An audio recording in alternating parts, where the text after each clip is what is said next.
प्रतियोगी परीक्षाओं की तैयारी हेतु आयुक्तालय कॉलेज शिक्षा राजस्थान जयपुर द्वारा निर्मित यूट्यूब चैनल ज्ञान सुधा सक्सेस साथी पर आपका स्वागत है। हिंदी विषय के अंतर्गत हम निरंतर बात कर रहे हैं पद्मावती समय की।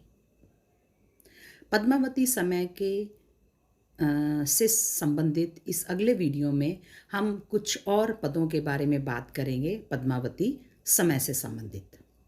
आइए देखते हैं कौन से पद हैं। पद संख्या 60 है। बज्जिए घोर निशान रान चहोहान चहोदिसी, सकल सूर सामंत समरी बल जंत्र मंत्र तस, उठी राज पृथ्वीराज बाग मनो लग वीर नट, कढ़त तेग मनो बेग लगत मनो बीज झट घट, थकी रहे सूर कौतिक गगन रगन मगन भई श्रोण धर, हर हर्षि वीर जग्गे हुलस हुरव रंग नवरत्वर। ये बहुत ही लोकप्रिय पद है पद्मावती समय का, और इसके माध्यम से कवि चंद बरदाई जो हैं वो शहाबुद्दीन गौरी और पृथ्वीराज की सेना के मध्य युद्ध का वर्णन कर रहे हैं। विशेष रूप से इसमें राजा पृथ्वीराज के युद्ध कौशल का, उनके शौर्य का, उनकी वीरता का वर्णन यहाँ पर कवि कर रहे हैं। वो क्या कहते हैं? बज्जिए घोर निशान, कि दोनों ओर के घनघोर नगाड़े जो हैं वो बजने लगे। रान चौहान चहुदिसी, और इस तरह से दोनों सेनाएं जो हैं वो आमने सामने हुई और उन दोनों सेनाओं के मध्य जो है वो युद्ध होने लगा। शत्रु पक्ष की सेना ने पृथ्वीराज को चारों दिशा से घेर लिया। सकल सूर सामंत समरी बल जंत्र मंत्र तस, पृथ्वीराज की सेना के सभी शूरवीर सामंत योद्धाओं ने समरी बल जंत्र मंत्र तस स्मरण किया, अपनी शक्ति का, जंत्र मंत्र तस, जो भी उनके पास ताकत थी, जो भी उनके पास रण कौशल था, उपाय थे, तरीके थे युद्ध में शत्रु को पराजित करने के, उन सभी का उन्होंने स्मरण किया, उन्हें याद किया, उन्हें रिकॉल किया। और वो कहते हैं उठी राज पृथ्वीराज बाग मनो लग वीर नट, और राजा पृथ्वीराज जो हैं इस तरह से उठकर, तनकर, सीधे होकर, अपनी पीठ को सीधा करके उन्होंने घोड़े पर अपने आप को तनकर स्थापित किया कि बाग मनो लग वीर नट, और इस तरह से घोड़े की लगाम को कसकर थामा और अपने आप को युद्ध के लिए तैयार किया, जैसे कोई वीर कुशल नट जो है वो अपने कर्तव्य के लिए अपने आप को एकाग्रचित करता है, अपने आप को पूरी तरह से झोंकता है, उसके लिए तत्पर करता है, उसके लिए राजा पृथ्वीराज जो हैं वो अपने आप को मानो तैयार करते हैं युद्ध के लिए। उसी प्रकार से कड़त तेग मनो बेग लगत मनो बीज झटघट, और जैसे ही वो अपनी तलवार को निकालते हैं वेग के साथ में, बड़े तीव्र वेग के साथ में तलवार को निकालते हैं, तो ऐसे लगता है कि मानो बिजली झट एकदम से चौंक जाती है। बिजली झट घट तुरंत बिल्कुल त्वरित गति से, जैसे बिजली की जो किरणें हैं वो कौंध जाती हैं, वैसे ही राजा पृथ्वीराज जब अपनी म्यान से तलवार को एकाएक निकालते हैं खींचकर, तो बिजली के समान चमकती है। इन पृथ्वीराज द्वारा अपने आप को इस तरह से युद्ध के लिए तैयार किया जाता देखकर जो आकाश में विद्यमान सूर्य है वो भी थक जाता है। कौतिक गगन, आकाश में विद्यमान सूर्य भी कौतूहलवश थक जाता है और बिल्कुल उसको ऐसे लगने लगता है कि अब राजा पृथ्वीराज जो हैं वो बहुत भयंकर युद्ध करने वाले हैं, और वो भी मानो भयभीत हो जाता है। रगन मगन भई श्रोणधर, और आसपास की सारी धरती और सारी भूमि जो है वो रक्त से रगन मगन हो जाती है, लिप्त हो जाती है। हर हर्षि वीर जग्गे हुलस हुरव रंग नवरत्वर, और इस तरह से शिवजी के वीर सभी हर्षित होकर बड़े उल्लास के साथ युद्ध में अपने आप को झोंक देते हैं, और युद्ध की उत्तेजना के कारण उनके मुख जो है वो लाल रंग के हो जाते हैं और मुख से उनके हुंकार निकलती है, जोर से गर्जना करते हुए लाल मुख क्रोध से भरकर उत्साह के साथ में युद्ध के लिए पूरी तरह से तत्पर हो जाते हैं, उनके मुख से भी हुंकार निकलती है, मानो वो जोश से भरे हुए हैं। तो यह पद्मावती समय का बहुत ही लोकप्रिय पद है। बाग मनो लग वीर नट उत्प्रेक्षा अलंकार है। इसी तरह से लगत मनो बीज झट घट पद मैत्री है। थकी रही सूर कौतिक गगन रगन मगन भय श्रोणधर पद मैत्रेयी है। और इसी के साथ में इसमें अतिशुक्ति अलंकार भी है, अनुप्रास अलंकार भी है। और अपने आप में इन सारी विशेषताओं के कारण जो है यह पद बहुत ही लोकप्रिय माना जाता है। मन के से वेग कड़त तेग मनोवेग लगत मनोबीज, बड़ी ही सुंदर उपमा जो है वो लेखक ने दी है। अगला पद देखते हैं कौन सा है। पद संख्या 61 है। हुरव रंग नवरंत वर्ण भयो जुद्ध अतिचित निस्वासर समझी न परत न को हार न जित। युद्ध चल रहा है और कवि चंद जो है पृथ्वीराज चौहान और शहाबुद्दीन गौरी के मध्य हुए भयानक युद्ध का, संग्राम का वर्णन, यथार्थ वर्णन प्रस्तुत करते हुए कहते हैं कि उस युद्ध में हुरव रंग नवरंत बर उत्साह के कारण सभी योद्धाओं के मुख पर नए खून की लालिमा, नवरंत वर नए खून की लालिमा, नए रक्त की लालिमा छाई हुई है। और भयो युद्ध अतिचित, और वे सभी जो हैं अत्यंत चित्त के साथ, बहुत लगन के साथ, पूरे जोश के साथ में, पूरे समर्पण भाव के साथ में युद्ध कर रहे हैं। और उनके मुख पर उत्साह के कारण जो नए खून की लालिमा छाई हुई है। कहने का तात्पर्य क्या है कि उनके मुख लाल हो उठे हैं। और निस्वासर समुझी न परत न को हार न जित, और इतना भयंकर युद्ध वहां हो रहा है कि वहां दिन और रात के मध्य अंतर भी समझ में नहीं आ रहा है, अंतर भी प्रतीत नहीं होता है। दोनों ही पक्ष इतने प्रबल हैं, इतने युद्ध करने में प्रवीण हैं कि न तो उनमें से कोई जीतता है और न को हार न जीत, न किसी की हार होती है न किसी की जीत होती है। दोनों पक्ष जो है समान रूप से उत्साह एवं वीरता के साथ में एक भी कदम पीछे हटाए बिना बराबर युद्ध करते हैं और युद्ध में अपना सब कुछ दांव पर लगाकर जीत के लिए प्रयास कर रहे हैं और अपने पक्ष की सेना को जिताने के लिए पूरा जोर लगा रहे हैं। निसी वासर समझो न परत, इस पंक्ति के अभिप्राय को राजनाथ शर्मा जी ने इस प्रकार स्पष्ट किया है और वो उचित भी प्रतीत होता है। वो कहते हैं कि युद्ध क्षेत्र में हाथी घोड़ों के इधर उधर दौड़ने तथा योद्धाओं के पैरों के कारण इतनी धूल उड़ रही थी कि वह ऊपर उठकर आकाश में छा गई थी, जिससे सूर्य और आकाश दोनों ही ढक गए थे। परिणाम स्वरूप वहाँ संध्या काल का सा धुंधला वातावरण छा गया था। धूल की अधिकता के कारण सूर्य का प्रकाश नीचे धरती तक नहीं आ पाता था। इस कारण वहाँ न तो यह मालूम पड़ता था कि दिन है और न ही यह विदित होता था कि रात्रि है। तो इस तरह से ये जो व्याख्या राजनाथ शर्मा जी ने की है इस पंक्ति की, वो अपने आप में बिल्कुल समुचित प्रतीत होती है। आइए आगे बढ़ते हैं, पद संख्या 62 की बात करते हैं। वह पद है इस प्रकार से। न को हार नह जित रही न रही सूरवर, धर ऊपर भर परत गरत अति जुद्ध महाभर। कहो कमंद कहो मत्थ कहो कर चरण अंतरुरी, कहो कंद वही वेग कहो सिर जुट्टी फुट्टी उर। कहो दंत मत है शुर शुपरी कब कुंभ ब्रसुंड रुंड सब, हिंदवान रान भय भान मुश गहिय तेग चौहान जब। इस पद में भी प्रसंग वही है, दोनों सेनाओं के बीच के युद्ध की स्थिति का वर्णन किया है कवि ने।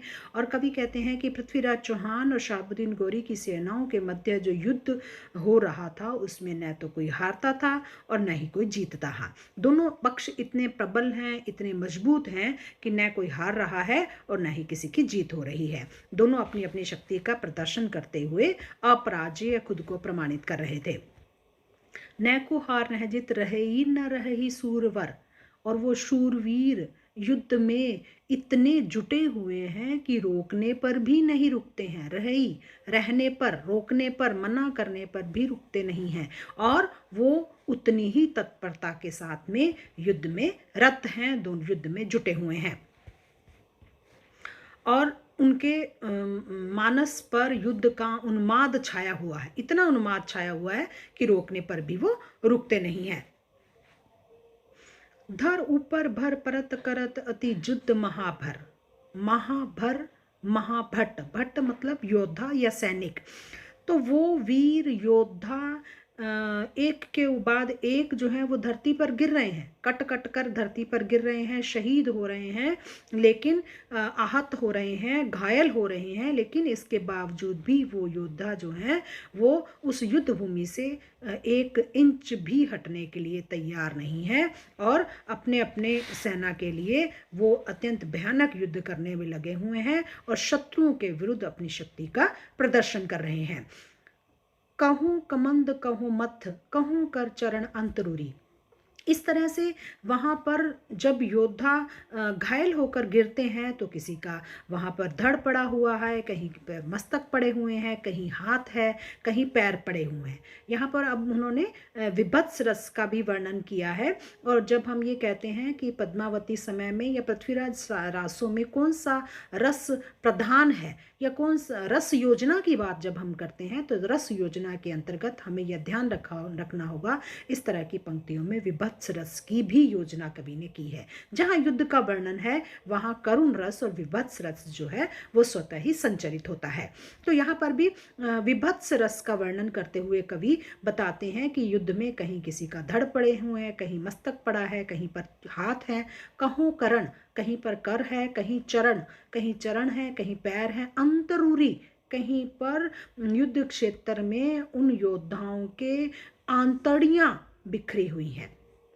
कहूँ कंध वही तेग, कहीं किसी का कंधे को काटती हुई तलवार जो है वो पार हो जाती है, कंधे को भेद देती है। कहूँ सिर जुट्टी फुट्टी उर, और कहीं पर शत्रुओं के परस्पर सिर आपस में टकराते हैं और इस तरह से हथियार की चोट खाकर उनके जो सीने हैं, जुट्टी फुट्टी उर, उनके जो हृदय हैं, जो वक्ष स्थल है वो फट जाते हैं, वो वहाँ से भेद दिए जाते हैं। और कहूँ दंत मंत है शुर शुपरी, कहीं पर हाथियों के टूटे हुए दांत दिखाई पड़ते हैं, कहीं पर घोड़ों के खुर और खोपड़ियाँ पड़ी हुई हैं, कुंभ भ्रसुंड रुंड सब। इस तरह से वहाँ पर युद्ध इतना भयंकर हो गया है कि वहाँ पर मस्त हाथियों के टूटे हुए दांत दिखाई पड़ते हैं, घोड़ों के खुर दिखाई पड़ते हैं और घोड़ों के सिर इधर उधर छितरे हुए बिखरे हुए दिखाई पड़ते हैं। और कहीं हाथियों के मस्तक कुंभ ब्रसुंड, कहीं हाथियों के मस्तक, कहीं उनके मस्तक के साथ में सूंडें उनकी पड़ी हैं, कहीं धरती पर उनके धड़ पड़े हुए हैं। इस तरह से राजा पृथ्वीराज चौहान जब अपने हाथ में तलवार पकड़ते हैं तो क्रोध के कारण उनका मुख सूर्य के समान तेजस्वी हो उठता है, दैदीप्यमान हो उठता है और क्रोध में उनका मुख जो है वो अद्भुत आभा से दमकने लगता है। क्रोध के कारण उनके मुख की आभा और ज़्यादा बढ़ जाती है, सूर्य के समान तेजस्वी हो जाती है। तो पूरे पद में यहाँ पर अतिशयोक्ति भी है, पद मैत्रेय भी है और अनुप्रास अलंकार भी है। युद्ध का बहुत ही सुंदर और सजीव चित्रण किया है, अद्भुत रस भी है, विभत्स रस भी है और कविता में जो युद्ध की भयानकता और युद्ध क्षेत्र की जो स्थिति है उसका सजीव चित्रण यहाँ पर कवि ने किया है। वीर, भयानक और विभत्स, वीर, भयानक और विभत्स तीनों ही रस उन्होंने इसमें संचरित किए, कर पाने में वो सफल हुए हैं। और चंद बरदाई जो कवि हैं उन्होंने युद्ध के अनुमाद का बहुत ही सुंदर तरीके से चित्रण किया है, अद्भुत वर्णन किया है। ऐसे वर्णन जो हैं बहुत विलक्षण हैं, बहुत कम देखने को मिलते हैं। युद्ध स्थल के इतने सजीव चित्रण जो है वो बहुत कम देखने को मिलते हैं। इस तरह से जिस भाषा का प्रयोग किया है वो अपने आप में वीर रस के पूरी तरह से अनुकूल है और ओज गुण प्रधान और प्रसंगानुकूल भाषा का प्रयोग किया है। तो हमें ये ध्यान रखना होगा कि यहाँ पर वीर रस, भयानक और विभत्स तीनों ही रसों का संचार करने में कवि जो है वो पूरी तरह से इस पद में सफल हुए हैं। अगला पद देखते हैं क्या है। अगले पद में वे कहते हैं गही तेग चहुआन हिंदवान रान, गजम जूथ परिकोप केहरी समान, करे रुंड मुंड करी कुंभ फारे, बरम सूर सामंत हूँ की गर्ज भारे। इस तरह से राजा पृथ्वीराज चौहान जब अपने हाथ में तलवार को धारण करते हैं तो उसके बाद क्या होता है उसका उल्लेख युद्ध भूमि पर इस चीज़ का उल्लेख उन्होंने यहाँ पर किया है। वो कहते हैं गही तेग चहुआन हिंदवान रानम, हिंदुओं के राजा पृथ्वीराज चौहान ने अपने हाथ में तलवार पकड़ी और गजम जूथ परिकोप कहरी समान, गजम हाथी, जूथ समूह, हाथियों के समूह पर वह टूट पड़े, कैसे, कहरी समान। शेर के समान। जैसे शेर जो है वो हाथियों के झुंड पर आक्रमण करता है, बहुत निर्दयता के साथ में, बहुत कठोरता के साथ में टूट पड़ता है हाथियों के समूह पर। ठीक वैसे ही राजा पृथ्वीराज ने अपने हाथ में तलवार पकड़ी और शत्रुओं के हाथी के समूह पर वो सिंह के समान, केहरी के समान टूट पड़े। करे रुंड मुंड करी कुंभ फारे।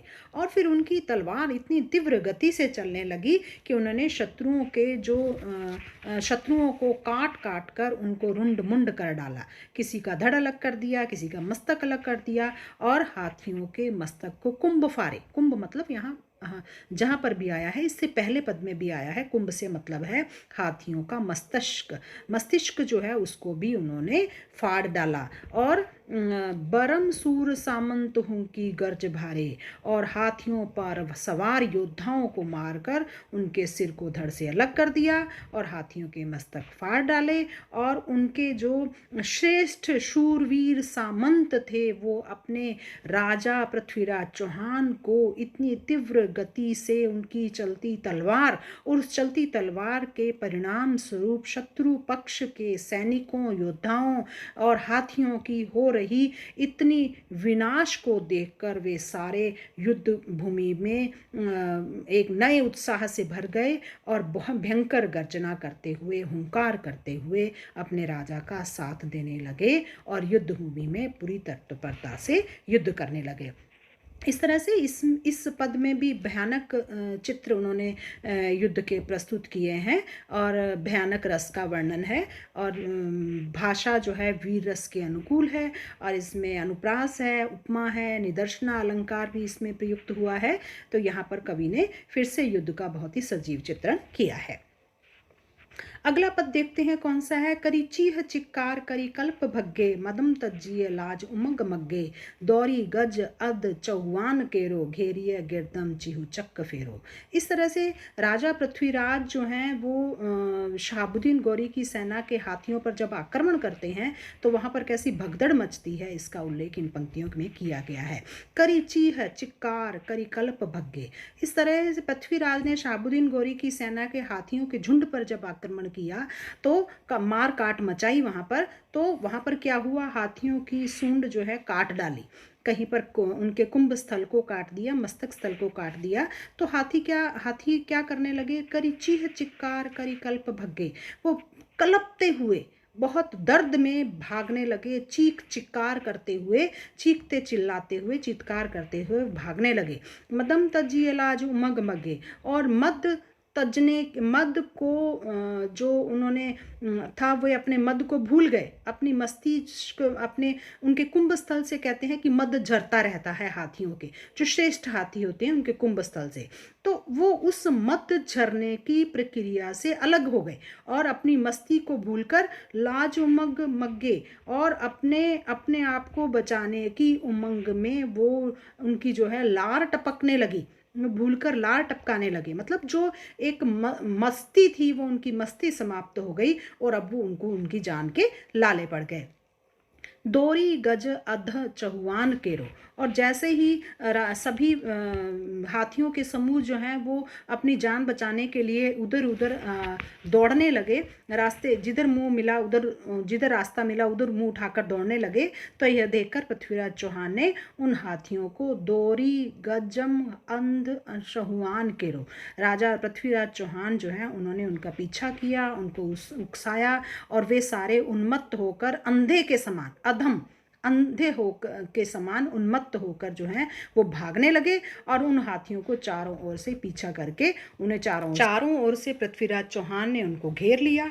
और उन हाथियों के भागने से वहाँ इतनी भगदड़ मच गई कि उसके कारण बहुत धूल उड़ने लगी, और घेरिए गिरदम चिहू चक्क फेरो, और चारों ओर इतनी धूल उड़ने लगी जिसके कारण उन्हें दिखाई देना बंद हो गया, और उसी धूल के घेरे में वे हाथी जो हैं चारों ओर चक्कर काटने लगे और उन्हें निकल भागने का कोई भी रास्ता दिखाई नहीं दिया। घेरिए गिरदम चिहू चक्क मतलब क्या है कि पृथ्वीराज चौहान ने बड़ी चतुराई के साथ सारे हाथियों में भगदड़ मचा दी, उनको उन्मत्त कर दिया, वो अंधों के समान इधर उधर भागने लगे। फिर उनके ही भागने से जो धूल उड़ी उसने उसने चारों तरफ इतना चक्कर बना लिया, चारों ओर चक्रव्यूह सा बना लिया, और चक्रव्यूह के अंदर भागते भागते हाथी जो हैं वो चिंगाड़ रहे हैं, चित्कार कर रहे हैं, अपने प्राणों पर आए हुए संकट से अपने आप को बचाने का प्रयास करते हैं। और लेकिन वो इतने उलझ जाते हैं उस धूल के गुबार में, धूल के चक्कर में,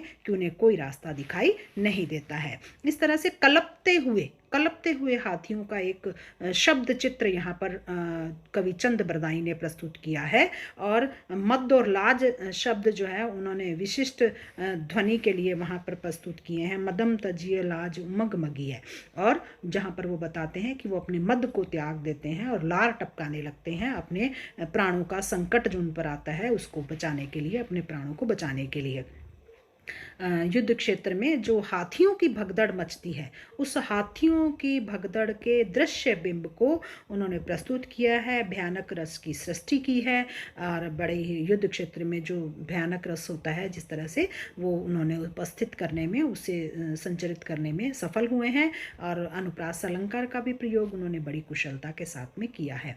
तो कुल मिलाकर हम ये देखते हैं कि इन सारे युद्ध वर्णनों में किस तरह से चंद बरदाई जो हैं वो युद्ध का सजीव चित्रण कर पाने में सफल होते हैं। इस प्रकार हमने देखा कि पद संख्या 60 से लेकर पद संख्या 64 तक कवि चंद बरदाई ने इन पदों में युद्ध का सजीव चित्रण किया है। और वह कौन सा युद्ध? राजा पृथ्वीराज और शहाबुद्दीन गौरी की सेना के मध्य जो युद्ध हुआ है उसका उन्होंने इनमें वर्णन किया है। और बीच में उन्होंने अलंकारों का सुंदर प्रयोग किया है, दृश्य बिंब प्रस्तुत किए हैं, पद मैत्री उन्होंने प्रस्तुत की है, अनुप्रास अलंकार तो है ही, और गज जूत परिकोप केहरी समान, यहाँ उपमा के माध्यम से निदर्शना अलंकार भी है, प्रतीत होता है। तो इस तरह उन्होंने बड़ी सहजता और स्वाभाविकता के साथ में युद्धों का वर्णन किया है। और जब हम पृथ्वीराज रासो पद्मावती समय के माध्यम से पृथ्वीराज रासो की रस योजना पर बात करेंगे तो ये सभी पद जो हैं वो भयानक रस के लिए, वीर रस के लिए और विभत्स रस के लिए विशेष रूप से वहाँ पर उदाहरण स्वरूप प्रयुक्त किए जा सकते हैं। आज के लिए इतना ही। धन्यवाद।